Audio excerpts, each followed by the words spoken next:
Magnificat anima mea Dominum, et exultat spiritus meus in Deo salutari meo.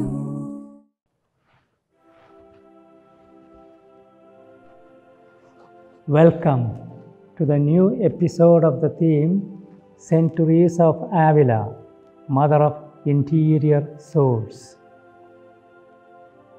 Like Jesus, St. Teresa had an inborn family sense.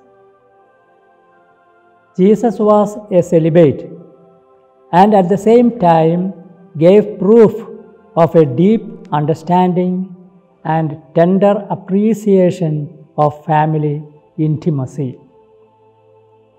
It would be good if we could see Jesus in his years at Nazareth, during which he was brought up by two people who loved each other. It would be good to be able to observe the obedience of those years, the pride and upset of his parents on the occasion of his messianic adventure at the age of 12, the marriage feast of Cana, the welcome Jesus was given by friendly families, the entreaties of Jairus for his sick little daughter, the tears of the widow of Naim, the words of Jesus concerning the children. All these concrete details show that Jesus had an inborn family sense. We are convinced of this when we hear him speaking of the father of a family who knows how to treat his children with kindness, bread, not a stone, an egg, and no scorpion. We must listen to him speaking of the joy of a woman going to have a baby. He insists on these details to teach us that we must create grandeur and love from them. Now coming to St. Teresa's family sense.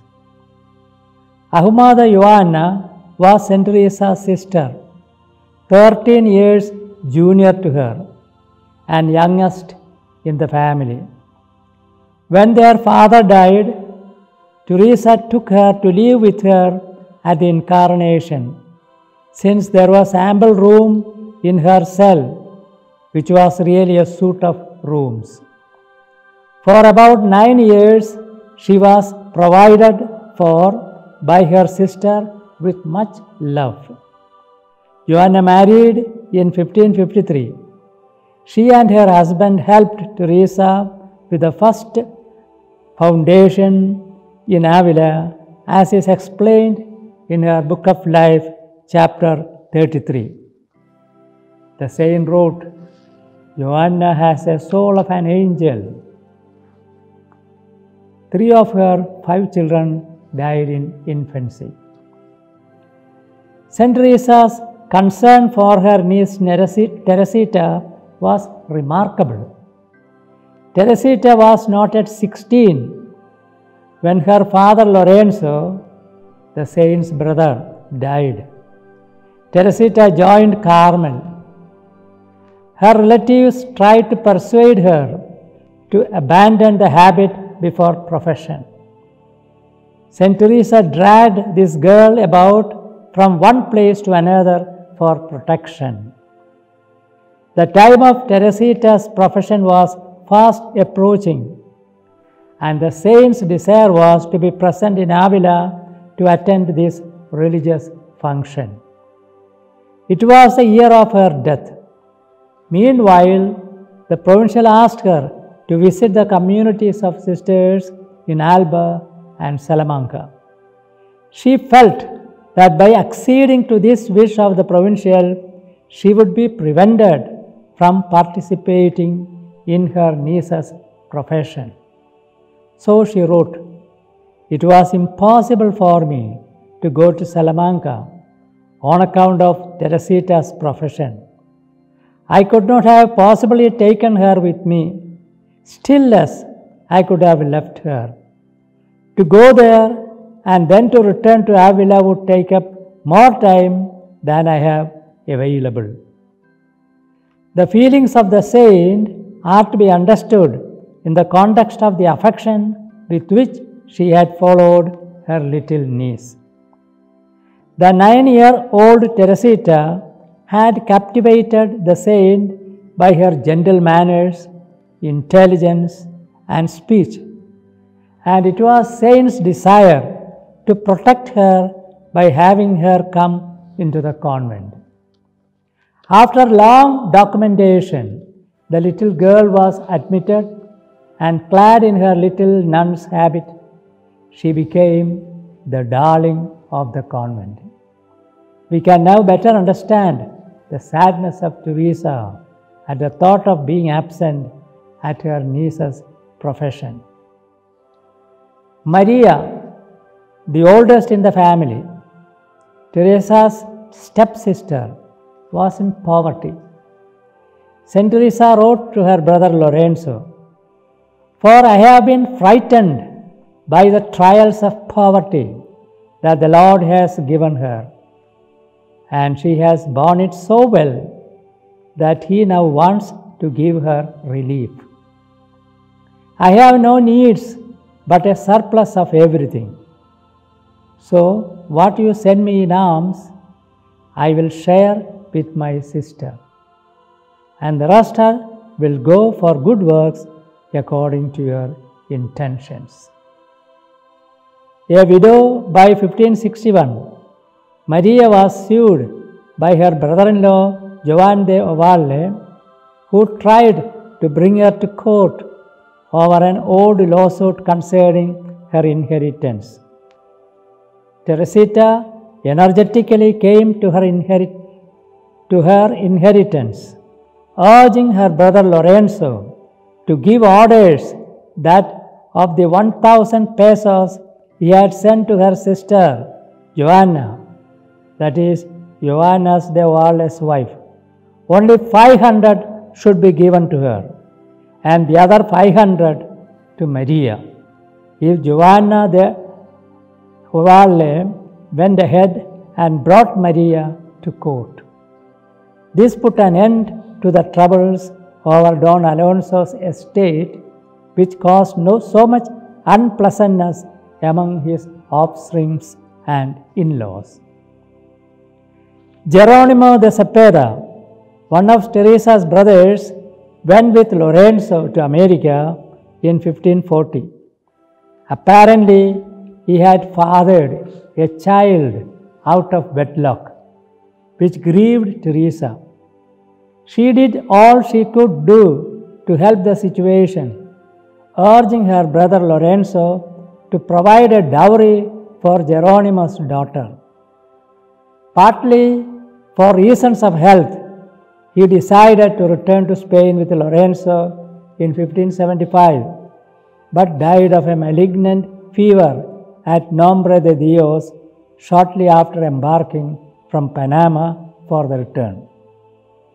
St. Teresa wrote that he died like a saint. Living in Avila was a little girl whom Lorenzo de Cepeda, that is her brother's son, had sired outside wedlock before going to America. Teresa asked her sister Joanna to take care of this child. She reminded her nephew of the gravity of the sin he committed and him of his responsibilities to be generous and provide for the child's education. She wrote to him, "Herein I see how much I love you, for even though what you did was very distressing to me, because of its being an offense against God, when I see how much this little girl resembles you, I can't help but welcome and love her. As little as she is, it is wonderful to see how much she resembles Teresita in the practice of patience. May God make her His servant, for she is not at fault. And so don't be negligent in taking care to see that she is brought up well. It will be better if she is brought up by her aunt until you can see what God may be wanting to do with her. You could send a sum of money here from time to time, since our Lord has given it to you to be deposited, and the interest could be used for her support. When she is 12 years old, the Lord will ordain what may be done for her, but it is very important that she be taught the way of virtues, for that is the revenue for what she will become. Certainly, she deserves it, for she is pleasing to everyone, and being so little, she wouldn't want to live here. St. Teresa used to invite the little girl to her convent, and she was petted by everyone there. Here is one more example of Saint's affection for her family. It was when Teresa received the unexpected news that her brothers Lorenzo de Cepeda and Pedro de Ahumada and the former's 3 children had just returned from the Indies. Shortly before embarking in Panama, Geronimo Cepeda, another brother, had died. And during the trip, Lorenzo's 4th child had died also. The men had been gone 34 years. Her excitement over their return was so great that she wrote to her Giovanna, "They will be here in 3 days. How stupefying are the works of God! Those who were so far from me are now so near." Here is another instance to show her supreme humanness. Juliana, Gratian's sister, was only 4 years old, but St. Teresa was already coveting her for her discalced Carmelite order. She eventually joined it as Juliana de la Madre de Dios. To Gratian, St. Teresa writes, "Oh, how strongly I feel about that sister of yours who is at the Doncella," that is a well-to-do girls' school. She does not realize that she would be happier here than she is there. So she is losing what would be best for her. To her brother Lorenzo, she wrote, "As for sleep, I tell you and command you that it not be less than 6 hours." Again she wrote to him, because she was the spiritual director for him, "I think it would be better for you to be moderate in almsgiving, for God has given you food and what you need to give alms, but not a lot." Again she wrote to him, "Make no mistake about this, for time well spent, like looking after children's property, does not hurt prayer. His works are not measured by time. God often gives more in a short moment than in a long time." Finally, in one of his letters, she adds, "It is reasonable to have a home appropriately furnished, since you have sons whom you will have to marry off."